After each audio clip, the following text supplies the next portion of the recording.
கிருஷ்ணகிரி மாவட்டத்தில் விளைச்சலாகி உள்ள திராட்சை பழத்தில் தேன் பூச்சியின் தாக்குதலால் விலை சரிவு ஏற்பட்டுள்ளதாக விவசாயிகள் வருத்தமடைந்துள்ளனர்.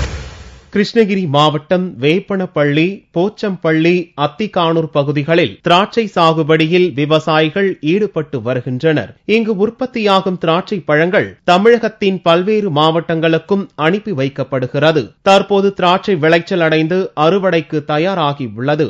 இந்நிலையில் பழத்தின் மீது தேன் பூச்சியின் தாக்குதல் விவசாயிகளை கவலையடைய செய்துள்ளது. பூச்சிகள் பழத்தின் சாறை உறிஞ்சி விடுவதால் திராட்சையின் தரம் குறைந்து காணப்படுகிறது. விளைச்சல் அதிகரித்திருந்தாலும் பூச்சியின் தாக்குதலால் விலை சரிவு ஏற்பட்டுள்ளது.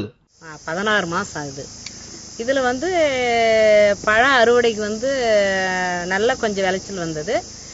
தேன் பூச்சி அது கொஞ்சம் பராமரிப்பும் செரிப்பில்லாத கிலோ 25 ரூபாய்க்கு போடுறோம்.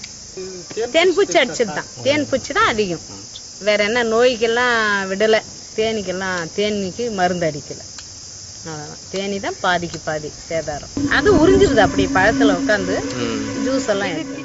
திராட்சை பழம் கிலோவுக்கு 15 ரூபாய் முதல் 20 ரூபாய் வரைக்கு வியாபாரிகள் வாங்கி செல்வதால் தங்களுக்கு உரிய வருமானம் கிடைக்கவில்லை என்று விவசாயிகள் வேதனை அடைந்துள்ளனர்.